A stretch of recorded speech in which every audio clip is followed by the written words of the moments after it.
Ben oui, on le sait. Martineau, ça n'a pas de bon sens comme il est bon.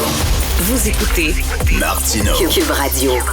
L'urgence de l'hôpital Pierre-Legardeur à Terrebonne était plus qu'à pleine capacité hier. C'était rempli à 200 200 c'est-à-dire 2 fois plus de gens qui sont capables de traiter. Là. Les virus respiratoires sont omniprésents chez les patients. Ils ne laissent aucune marge de manœuvre pour les gens qui y travaillent. Donc, on va en parler avec la docteure Amélie Boisclair, interniste, intensiviste à l'hôpital Pierre-Legardeur. Bonjour, docteur Boisclair. Bonjour. Autour de moi, ça tousse, ça n'a pas de maudit bon sens. J'ai un ami qui a une bronchite, là, il est malade comme un chien. J'ai plein de gens autour de moi qui ont pas nécessairement ce test, ils n'ont pas COVID, mais je sais pas quelle Christie de bébête qu'il y a, là, mais le fameux virus respiratoire, on le voit, là, il y a un impact. Là. Oui. Oui, là, c'est parti, là. Tout le monde a le nez qui coule, a mal à la gorge, tousse, crache, c'est parti plus belle, là. Et c'est quoi ça? C'est pas la COVID. C'est quoi? On l'avait dit, là, hein? On l'avait dit il y a quelques semaines. Là. Il y a la COVID, mais il y a un virus respiratoire qui frappe fort. Là. Ben, en fait, il y a plusieurs choses. Là. Il y a la COVID, il y a le rhume, hein, tout ce qui peut faire le rhume. Il y a le virus respiratoire syncytial, ça, c'est plus problématique pour les gens plus âgés vulnérables ou les jeunes enfants. Il y a l'influenza qui s'en vient bientôt, donc c'est le temps d'aller chercher son vaccin. Puis, tous les petits virus de garderie, d'école qu'on avait peut-être perdu de vue un peu dans les dernières années, hein, parce qu'on se voyait plus, puis que là, mijotent tous ensemble et reviennent à la maison. Docteur Boisclair, je sais que c'est pas gentil de dire ça, mais il y a vraiment des gens qui se rendent à l'urgence pour un rhume ou une grippe. Vraiment, reste à la maison, prends des pilules, repose-toi, bois du liquide chaud, je sais pas. Ben, tu sais, la majorité des gens, quand ils viennent à l'urgence, là, c'est parce qu'ils ont besoin d'être vus. Tu sais, quand on parle d'un taux d'occupation de 200 là, ça, c'est ceux qui ont déjà été vus puis qui sont passés de l'autre côté des portes. Donc, un médecin a vu ou dès le triage. Oui, c'est ça. C'est pas genre on attend, puis là, il y a plein de monde qui sont venus. C'est ceux qui sont l'autre bord, là. C'est ceux qui ont dit, toi, effectivement, il faut que tu vois un médecin, là. C'est ça. Fait que ça, c'est ceux qui ont franchi les portes puis qui pourraient pas utiliser tout ce qui est, tu sais, les moyens alternatifs, là, va jaser à ton pharmacien, parle au 911, au 811, tu sais, appelle à Info Santé, essaie d'avoir un rendez-vous avec ton médecin de famille. Non, ça, c'est des patients qui ont été vus puis que soit dès le triage ou après l'évaluation avec le médecin, ils disent non, toi, on doit te garder à l'hôpital. Ça, c'est le 200 OK? C'est ceux qu'on voit pas, qui sont derrière les portes. OK. C'est pour ça que ça amène un gros stress, parce que quand les gens ils disent « Oui, mais c'est long à attendre », oui, c'est parce que là, les médecins doivent s'occuper. Quand on parle de 200 une urgence qui fonctionne bien, ce qu'on vise, c'est 85 et moins d'occupation. Parce que ça fait une urgence. Ce qui est bon dans une urgence, là, c'est quand ta réa est vide et que tu as des civières de libre. Comme ça, quand tu as besoin d'une urgence, tu as un arrêt cardiaque, bien, tu roules en réa, tu peux faire ton intervention, le patient est stabilisé, il peut aller ailleurs dans l'urgence, il y a de la place, ou il n'y a pas besoin de stagner en réa, il peut immédiatement, par exemple, être monté aux soins intensifs.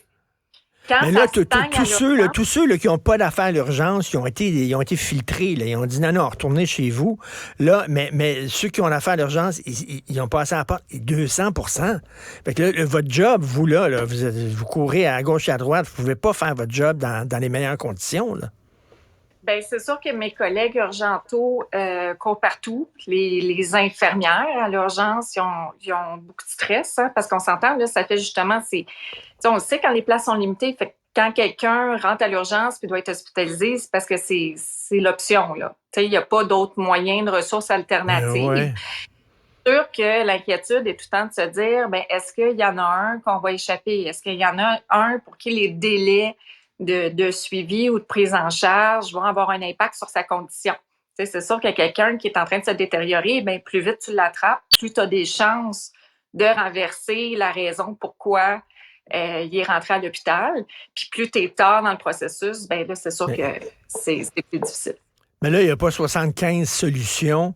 C'est le vaccin là, pour essayer de réduire nos risques de se ramasser à l'hôpital, c'est de se faire vacciner. Bien, c'est sûr que c'est global, tu sais, c'est parce qu'on s'entend, là, c'est un gros problème. Tu sais, on manque de ressources partout, là. Ça, je pense que, je veux dire, j'ai beau le répéter 10 millions de fois, là, c'est la même chose. Il manque de personnel. On a beau se faire construire des lits de plus, si tu n'as pas de personnel pour t'occuper des patients, ces lits-là ne servent à rien.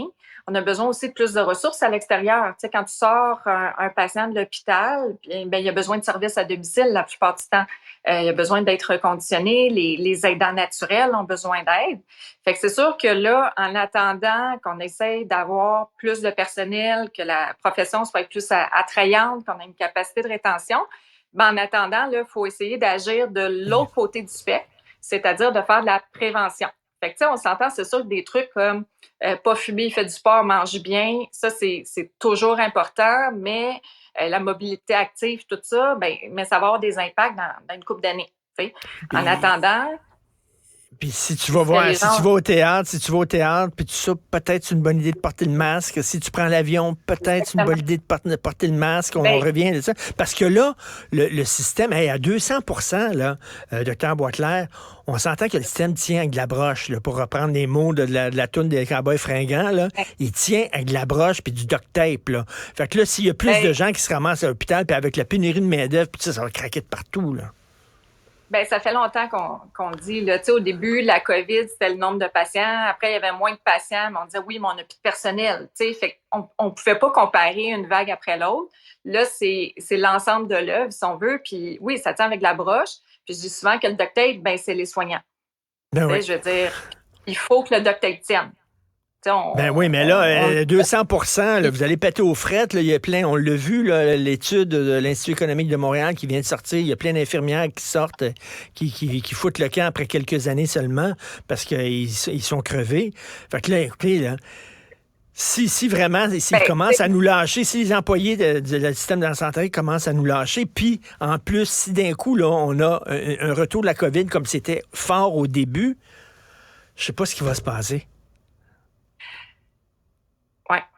Ben, tu sais, je dirais que là, pour l'instant, je pense que le mieux, c'est de se concentrer sur quoi on peut agir dans les médias. Tu sais, se croiser du personnel de la santé. Je pense à nos inhalothérapeutes qui n'arrêtent pas, hein, parce qu'ils s'occupent des bébés qui ont le VRS, s'occupent de tout le monde, les préposés, tout le monde qui est précieux. Ben, c'est le temps d'être gentil, particulièrement gentil avec eux et de leur faire part de leur appréciation, que vous avez, que soyez encore là.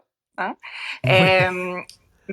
Ben non, mais tu sais, c'est facile à dire, mais fait qu'il y a ça, mais oui, tu sais, ce qui peut nous aider, c'est que tout ce qu'on a répété, là, tu sais, ad nauseam dans les dernières années, tu sais, tu mouches, tu craches, COVID ou pas, ben gardons tes virus pour toi, tu sais, ça veut pas dire d'empêcher de vivre, mais ça veut dire c'est le temps de mettre un masque, si t'as une 95, c'est le temps de le sortir, parce que teste ou pas, ben on ne sait pas, c'est peut-être une COVID, c'est peut-être un VRS, c'est pas le temps d'aller voir grand-maman, c'est pas le temps d'aller embrasser le nouveau-né, puis du transmettre peut-être son rhume, puis en tout temps, pas juste parce que les hôpitaux débordent. Je pense que ce que ça nous a montré, la COVID, c'est que, tu sais, des virus qu'on dit, hey, avant, on faisait rien. Ben oui, mais c'était peut-être pas intelligent avant, avec ta grippe, ton 39 de fièvre, puis tes nausées, d'aller au party de Noël.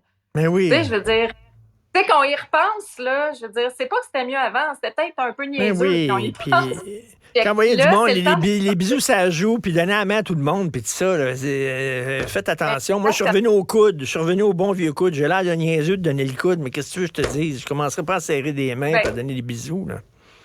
Ben, c'est ça. Fait que c'est le temps, ben là, on l'a appris, hein, on se lave les mains, ben on met un masque, on peut faire nos activités, on s'assure d'être bien aéré. Si on fait de la fièvre, si on a la COVID, misère, isolez-vous dans la mesure du possible. Non, mais tu sais, si il y a des affaires, je peux pas croire que je répète, mais si vous venez visiter un proche qui a la COVID puis que vous habitiez avec, considérez que vous avez la COVID aussi pour rentrer dans un hôpital. Tu sais, toutes ces affaires-là, c'est des petits gestes. Faut faire attention parce que puis il faut protéger aussi le système. Là, les gens disent ouais, mais le système de santé est censé nous protéger, puis là c'est nous qui devons protéger le système de santé. Ben oui, il faut protéger le système de santé parce qu'il est en train de péter aux frettes et les gens qui y travaillent sont en train de péter aux frettes. Dr. Amélie Boisclair, merci beaucoup pour le travail que vous faites. Puis même si ça tient avec du duct tape, vous êtes encore là, présente tous les jours. Je lève mon chapeau à vous et tous vos collègues. Merci beaucoup. Bon week-end. Merci. Bonne fin de semaine.